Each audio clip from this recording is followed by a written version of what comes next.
उपयोगितावादी और इंजीव प्रेरित सामाजिक सुधार 57, जिसमें सती प्रथा का उन्मूलन 58, 59 और विधवा पुनर्विवाह को वैध बनाना शामिल है, को कई लोगों द्वारा, विशेष रूप से स्वयं अंग्रेजों द्वारा, साथ संदेह पैदा करने वाला माना गया कि भारतीय धार्मिक परंपराओं में हस्तक्षेप किया जा रहा था, जिसका अंतिम उद्देश्य धर्मांतरण था।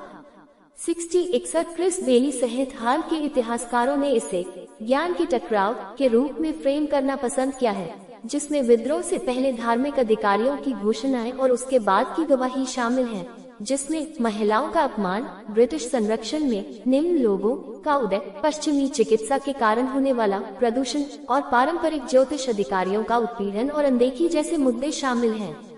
62 ब्रिटिश संचालित स्कूल भी एक समस्या थे। दर्ज किए गए साक्ष्यों के अनुसार गुस्सा इसलिए फैला था क्योंकि ऐसी कहानियां फैलाई जा रही थीं कि गणित धार्मिक शिक्षा की जगह ले रहा है। ऐसी कहानियां चुनी जा रही थीं जो भारतीय धर्मों पर तिरस्कार लाएंगी, और क्योंकि शिक्षा के कारण बालिकाओं को नैतिक खतरे का सामना करना पड़ रहा था। 62 न्याय प्रणाली को भारतीयों के प्रति स्वाभाविक रूप से अनुचित माना जाता था।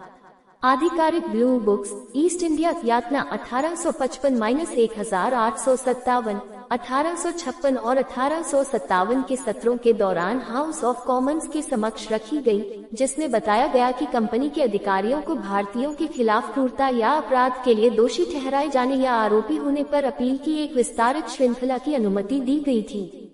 उद्धरण की आवश्यकता ईस्ट इंडिया कंपनी की आर्थिक नीतियों से भी कई भारतीयों को नाराजगी थी। ईस्ट इंडिया कंपनी ने प्रशासनिक उद्देश्यों के लिए भारत को जिन 3 प्रेसिडेंसियों में विभाजित किया था, उनमें से प्रत्येक ने अपनी सेनाएं बनाए रखी। इनमें से बंगाल प्रेसिडेंसी की सेना सबसे बड़ी थी। अन्य 2 के विपरीत इसमें उच्च जाति के हिंदुओं और तुलनात्मक रूप से धनी मुसलमानों में से भारी संख्या में भर्ती की गई थी।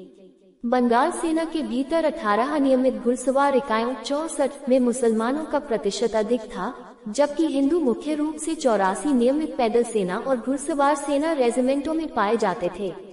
इस प्रकार घुड़सवार सेना रेजिमेंट का 75% हिस्सा भारतीय मुसलमानों से बना था, जबकि पैदल सेना का 80% हिस्सा हिंदुओं से बना था।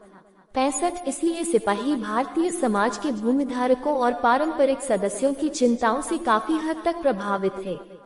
कंपनी के शासन के शुरुआती वर्षों में इसने बंगाल सेना के भीतर जातिगत विशेषाधिकारों और रीति रिवाजों को सहन किया और प्रोत्साहित भी किया, जिसने अपने नियमित पैदल सेना के सैनिकों को लगभग विशेष रूप से बिहार और अवध क्षेत्रों के भूमिस्वामी राजपूतों और ब्राह्मणों से भर्ती किया।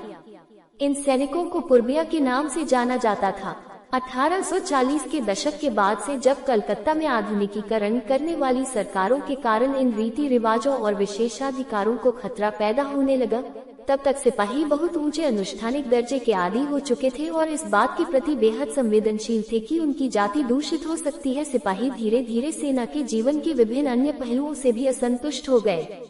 उनका वेतन अपेक्षाकृत कम था और अवध और पंजाब के विलय के बाद सैनिकों को अब वहां सेवा के लिए अतिरिक्त वेतन, बट्टा या भत्ता नहीं मिलता था, क्योंकि उन्हें अब विदेशी मिशन नहीं माना जाता था।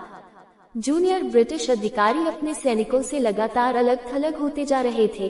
कई मामलों में उन्हें नस्लीय रूप से कमतर मानते थे।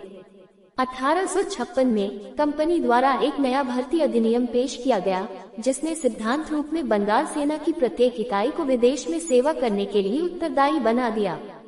हालांकि यह केवल नए रंगरूटों पर लागू होने का इरादा था, लेकिन सेवारत सिपाहियों को डर था कि यह अधिनियम उन पर भी पूर्वव्यापी रूप से लागू हो सकता है। 67 एक उच्च जाति का हिंदू जो लकड़ी के सैन्य जहाज की तन पर स्थितियों में यात्रा करता था, वह अपनी आग पर अपना खाना नहीं बना सकता था और तदनुसार अनुष्ठान प्रदूषण के माध्यम से जाति खोने